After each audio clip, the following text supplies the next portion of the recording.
प्रणाम साथियों, मैं सोनाली रावल आप सभी का आपके अपने YouTube चैनल हिंदू शक्ति में हार्दिक स्वागत और अभिनंदन करती हूँ। आज की इस वीडियो में मैं बताने जा रही हूँ उस महान योद्धा के बारे में जिसकी एक आँख, एक हाथ, एक पैर पूरी तरह क्षतिग्रस्त और शरीर पर 80 से ज़्यादा घाव होने के बाद भी जिंदगी से हार नहीं मानी और कई युद्ध लड़े। लेकिन जब कुछ अपने ही विश्वासघात करे तो भला कोई क्या कर सकता है। आइए जानते हैं ऐसे महान योद्धा के बारे में और खानवा के युद्ध के बारे में। तो शुरू करते हैं आज का वीडियो।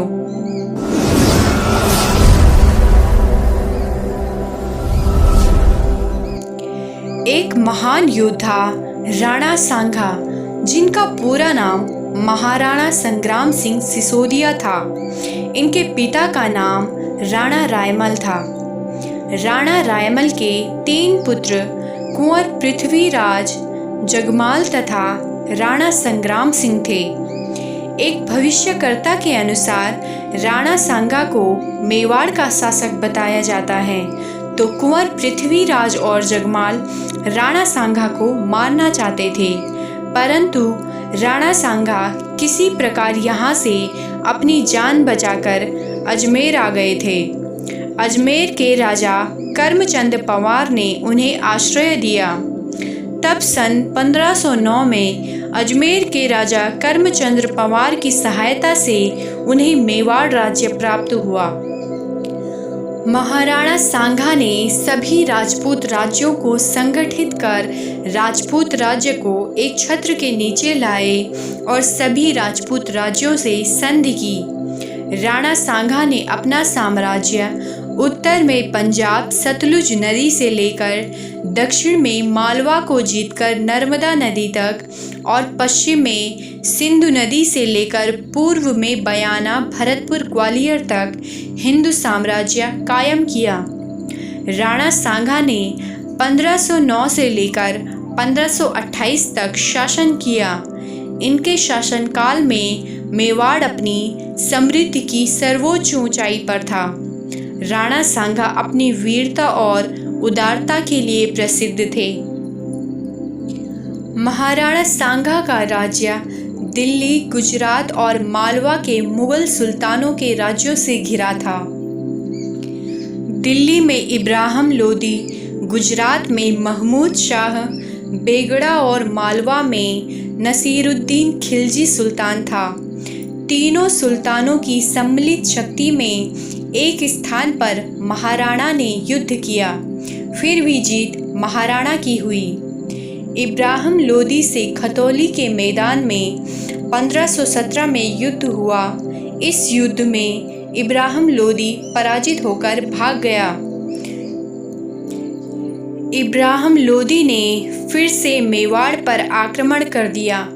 राणा सांगा ने फिर उसे बाड़ी के युद्ध में परास्त कर दिया, परंतु राणा सांगा के इसी युद्ध में दायां हाथ तलवार से कट गया और पैर के घुटने में तीर लगने से सदा के लिए लंगड़े हो गए। राणा सांगा ने गुजरात के सुल्तान मुजफ्फर खान को लड़ाई में ईडर अहमदनगर व बिसल नगर में परास्त किया और अपने पक्ष के रायमल राठौड़ को ईडर की गद्दी पर पुनः बिठाया।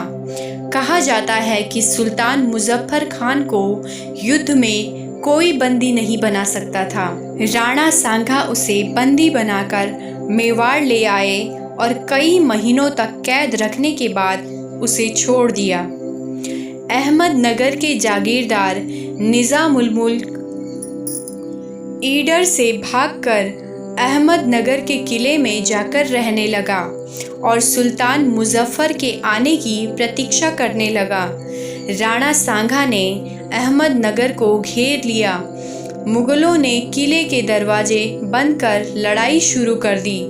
इस युद्ध में राणा का एक सरदार डूंगर सिंह चौहान बुरी तरह घायल हुआ और उसके कई भाई और बेटे मारे गए। डूंगर सिंह के पुत्र कान्हा सिंह ने बड़ी वीरता दिखाई। किले के लोहे के किवाड़ पर लगे नुकीले भालों के कारण जब हाथी किवाड़ तोड़ने में नाकाम रहा, तब वीर कान्हा सिंह ने भालों के आगे खड़े होकर महावत से कहा कि हाथी को मेरे बदन पर झोंक दे। कान्हा सिंह पर हाथी ने प्रहार किया, जिससे उसका शरीर भालों से छिन्न भिन्न हो गया। वह उसी क्षण मर गया, परंतु किवाड़ भी टूट गए, जिससे राणा सांगा की सेना किले में घुसी और मुगल सेना को काट डाला। सुल्तान की सारी सेना तितर बितर होकर भाग गई। मांडू के सुल्तान महमूद के साथ भी राणा सांगा का युद्ध हुआ। महमूद बुरी तरह घायल हो गया था। उसे उठाकर महाराणा ने अपने तंबूर पहुंचाकर उसके घावों का इलाज करवाया। फिर उसे 3 महीने तक चित्तौड़ में कैद रखा। बाद में फौज कर्ज लेकर उसे वापस मांडू पहुंचा दिया। राणा सांगा की इसी उदारता को देखकर सुल्तान महमूद ने चिन्ह स्वरूप रत्न जड़ित मुकुट तथा सोने की कमर पेटी भेंट स्वरूप राणा सांगा को दिए। बाबर से सामना करने से पहले राणा सांगा ने 18 बार बड़ी बड़ी लड़ाइयाँ दिल्ली और मालवा के सुल्तानों के साथ लड़ी और उन्हें पराजित किया। 16 मार्च 1527 को आगरा से 35 किलोमीटर दूर खानवा गांव में बाबर व राणा सांगा के बीच युद्ध हुआ। यह दूसरा बड़ा युद्ध था, खानवा का युद्ध। फरवरी 1527 ईस्वी में खानवा के युद्ध से पूर्व बयाना के युद्ध में राणा सांगा ने बाबर की मुगल सेना को परास्त कर बयाना का किला जीता। बयाना के युद्ध के बाद 17 मार्च 1527 ईस्वी में बाबर से राणा सांगा का फिर से युद्ध हुआ। इस युद्ध में राणा सांगा के सिर पर तीर लगा, जिससे वह बेहोश हो गए। तब कछवाह वंश के पृथ्वीराज द्वारा ही राणा सांगा को घायल अवस्था में मेवाड़ पहुंचाने में मदद की, लेकिन इसी स्थान पर उनके अपने किसी सरदार जो बाबर से मिला था, उसने राणा सांगा को जहर दे दिया। राणा सांगा इसी अवस्था में बसवा आए, जहां 30 जनवरी 1528 में उनकी मृत्यु हो गई थी। राणा सांगा की काफ़ी हद तक विजय हो ही गई थी, परंतु बाबर ने अपने तोपखानों से राणा सांगा के सैनिकों पर गोला बारूद बरसा दिया, जिस कारण सांगा की हार हुई। अतः आपको यह वीडियो कैसी लगी कमेंट करके ज़रूर बताएं। सब्सक्राइब करें हिंदू शक्ति को और बेल आइकन बटन दबाएं। धन्यवाद। जय हिंद, जय भारत, जय उत्तराखंड।